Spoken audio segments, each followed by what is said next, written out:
Hey guys, One Hit Wonder here for another edition of Plugged In Short Circuit. So, this past Sunday, I'm pretty sure a lot of you are aware, the Super Bowl was played. Of course, every year Super Bowls are played to end every season of the NFL. And this year's is no different, of course. And I gotta say, it was a pretty good game. But let's go through all about that game and the commercials and the halftime show and everything, and let's do that right now. So, Super Bowl 50, the 50th edition of the Super Bowl, a very big milestone for the NFL. This has been advertised as like the golden year of NFL, as you could see by their NFL logo being gold and all the fields having the gold NFL logo somewhere. So the 50th Super Bowl is the golden Super Bowl, I guess you could say. So Super Bowl 50 played in Santa Clara, California, in Levi Stadium, the home stadium of the San Francisco 49ers. But of course, this is hosting the Super Bowl. So the two teams in it this year are pretty good teams, actually. I guess you could say that about any Super Bowl. I mean, they got to that point, but anyway. On the NFC side, you have the Carolina Panthers, who had a tremendous season, going 17-1, with a great offense and a formidable, well, I guess you could say good defense as well.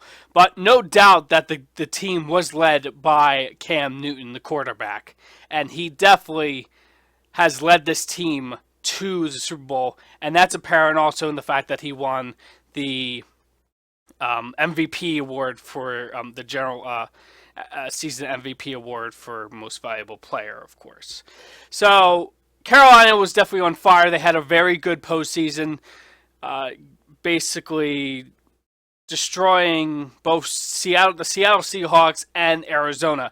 Seattle, of course, they would try mount comeback, but it was a little bit too little, too late. And Arizona was completely blown out by Carolina. They've really had no answer for them.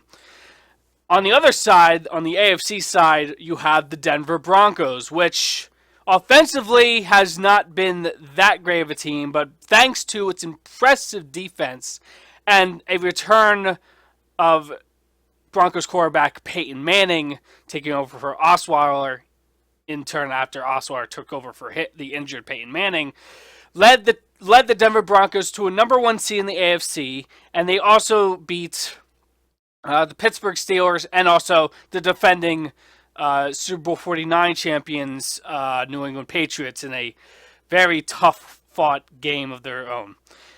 So, it was Carolina with their top-ranked offense versus Denver and their top-ranked defense. Surely an awesome matchup when you think about it. But definitely the biggest storyline going in was and the one that the media really latched onto was the idea of Peyton Manning probably having his last NFL game in this Super Bowl. And will he go out winning a Super Bowl title and going out basically on top? That was the storyline. Of course, the other storyline was Cam Newton and his MVP season. But the one that, everyone latched onto was Peyton Manning and what his future is and what it still is yet to be determined yet, I guess. So, going into this game, well, you had the national anthem. Lady Gaga was singing it. She didn't do a bad job. She actually did a pretty good job. She is a talented singer, and I really had no problems with the way she did the national anthem. She did a good job. I can say, though, that I think she did a much better job than certain aspects of the halftime show, but we'll get to that in just a little bit. So anyway, back to the game. I don't want to bore you with the details because you probably all watched on Sunday, but I'm gonna try and do a Cliff Notes version of it. So basically, Denver's defense was the dominant force of this game. Everyone was thinking going in that Carolina was a shoo-in to win because their offense was over the top and awesome and crazy good, and Cam Newton was just going to lead this team to a Super Bowl title and be his go-lucky, happy-go-lucky self. But that didn't happen. As it turns out, Denver's defense was really, really good. Carolina's offensive line had no answer. Cam Newton had no time, and he was pressured all night long. He got dropped back, he got sacked, he fumbled the ball, fumble return for a touchdown. The game was dominated by Denver's defense, and Carolina had no answer. No offensive answer for that. And defensively, they couldn't really stop Peyton Manning. But let me be clear here. Peyton Manning did not win this game for Denver. The Denver defense won it all the way. And it shows because of the fact that Von Miller was named the MVP of the game for his defensive showing. Forcing fumbles, getting sacks, and he was definitely the MVP. Peyton Manning did not win this game. He had a decent game. Do not get me wrong there. But he definitely was not the sole reason why Denver won this game. It is solely on the defense, and Denver and Peyton is very, very humble guy, and he definitely gave applause to his defense because he knows for a fact that his defense is what got him to the Super Bowl, and he knows that the defense won him this Super Bowl. By the way, Denver won the game 24-10. Cam Newton, seen throughout the season as a happy guy and, goofing around and dancing and being like this cocky guy, like, oh man, we're so awesome. Really, really was not happy during this Super Bowl. You could tell by his facial expressions and his actions near the end of the game where he was looking for flags and stuff. He was definitely not his usual self. And you could also tell by the post-game interview he gave where he basically had this hoodie on over his head and he was just like shrugging off the media like, we did make the plays. And he only made 3, and then he kind of just walked off without anything. And, he could have handled that better. But I understand that you just lost one of the biggest games of your life. And, you probably are feeling terrible. But you are the face of this team. You are the face of this organization, and you have to act much more mature than that. And I'm sure that after this experience, he's going to be humbled. He's definitely learned a lot, and he's only 26 years old. He's definitely got a long time, and Carolina will be a formidable foe in the future. Whether or not they get back to the Super Bowl any sooner or not is yet to be seen, of course. But the game definitely had its moments. There was a play, a catch that Carolina supposedly looked like they had, and that the refs gave him an incomplete. Carolina challenged, and replay looked like he went down to the ground with the ball intact, but the refs said the play stands. Now, me personally, I think that was a blown call, and that should have been a catch, reversed. But I don't know. Reffing for this game, it's going to be scrutinized in certain regards. That was definitely one of the plays that I think is a key, like maybe the obvious blown call, I guess you could say. But, the NFL is not going to say, oh, is it blown or is it good? Well, they might say, I don't know. But still a good game. People who are saying this is a bad game, I completely disagree. If you want to watch a bad Super Bowl game or just not an exciting one, look 2 years ago, Seattle and Denver, where Denver didn't show up at all and they laid a huge goose egg and, got blown out by the Seahawks. That game was not as entertaining. Of course, last year's game was entertaining because it went down to the wire. This game is entertaining in a defensive dominating perspective. If you want to see what a good defense can do, this is the game you should watch. So, anyone saying this is a bad game, I wholeheartedly disagree. So let's move on to the halftime show. Of course, one of the main draws of certain audiences, or the people who just don't care about football, and they just want to see a musical performance. This year, it was headlined by Coldplay with Rihanna, and also at the, last minute or the last month, Bruno Mars. And this was supposed to be a 50 years of music showcase of the past halftime shows and this year. Personally, Coldplay is the biggest loser, I think, of this halftime show.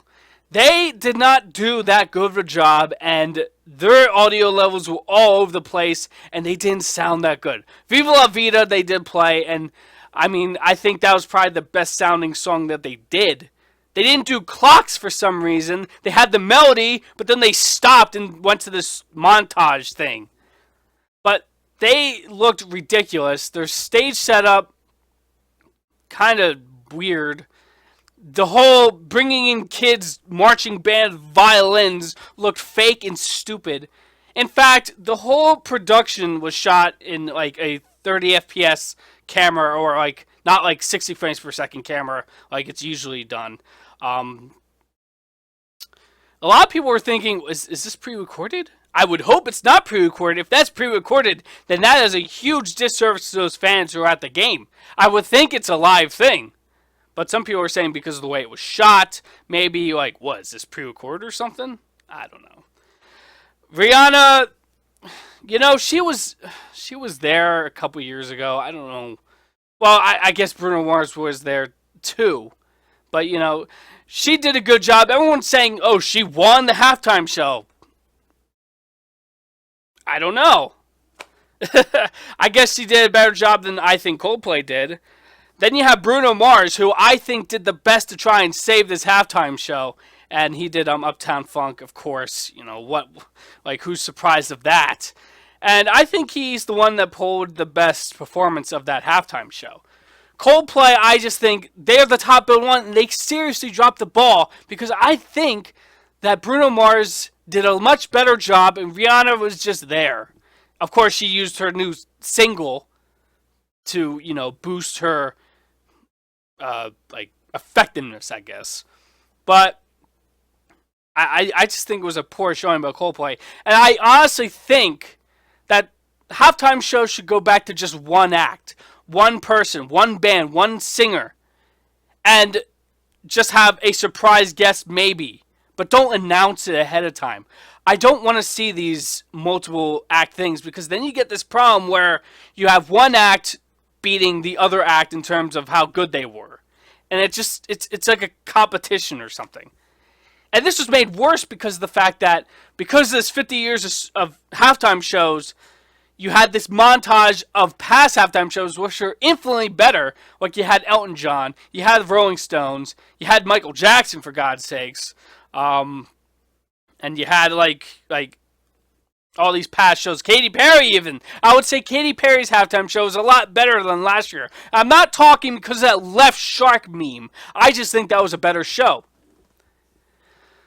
But I'm not impressed by this halftime show. Clearly better than Black Eyed Peas, but that's not saying much because Black Eyed Peas was probably one of the worst halftime shows I've ever watched, and that's probably the worst one they've ever had, and there's really no beating that.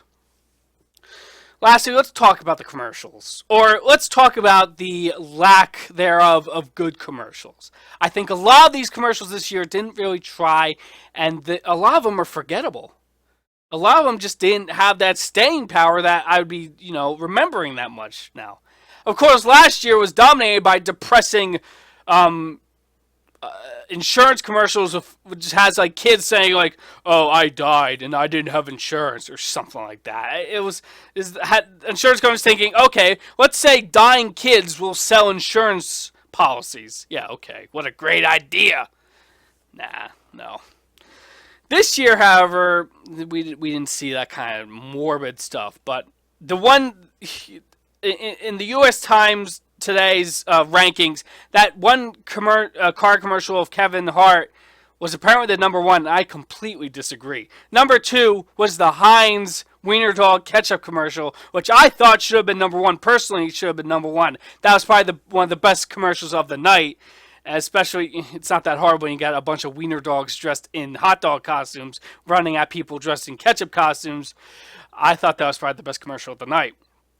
Of course, you have the T-Mobile one with that guy from the I don't even remember his name right now. Bruce Harvey. Bruce Harvey, was it? Tom Hart. If someone in the comments wants to correct me on this, I mean, go ahead because I'm completely like, drawing a blank here. Yeah, oh yeah, that's right. Steve Harvey. Steve Harvey from kind of spoofing that incident he had at the Miss Universe pageant or something like that, where he completely dropped the ball on the winner, and it was T-Mobile. That was probably another good one. But other than that, these commercials were not as, I guess, memorable or great as past years. Of course, you have Mountain Dew clearly dipping in, clearly dipping into some sort of medication bucket and coming up with this weird idea. But commercials, not a lot of great ones coming out of this Super Bowl. There's probably one or two memorable ones, but this year, not that great of a selection, I think. But overall, I thought it was a good Super Bowl. The halftime show could have been better. I think if you just had Coldplay by themselves, they could have managed. They could have done a much better job. But the fact that they were shackled with being stuck with these other two acts, and also, this weird montage, this weird like homage of 50 years of Super Bowl music or whatever halftime stuff. That really dragged down their performance, and that really dragged down the halftime performance as a whole. But definitely a good game, and it stinks that the NFL season is over, but again, it's also a good thing because now we have Sundays. We have more time on Sundays, and we don't have to worry about watching NFL or the people watching NFL. And now I have more time on Sundays to do whatever I want. So, yeah, until next season, I guess we will see what Super Bowl 51 in Houston, Texas brings us in terms of the game and the people playing. And we'll see what next season brings with whether or not if Peyton decides to play again or if he's going to retire. Oh, and by the way, he's going to probably drink some Budweisers. He said in the post-game interview he was going to think about drink some Budweiser. And for the record, Budweiser said he was not paid for that. He was not paid to say them. Because by rule, current NFL players cannot endorse alcohol-based companies or companies that produce alcoholic beverages.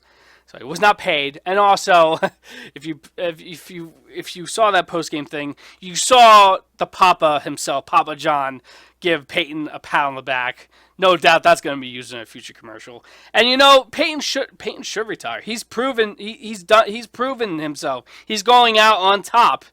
And just spend the rest of your days doing Papa John's commercials, and that will make you a ton of money. But until next year, we will see what the next NFL season brings us.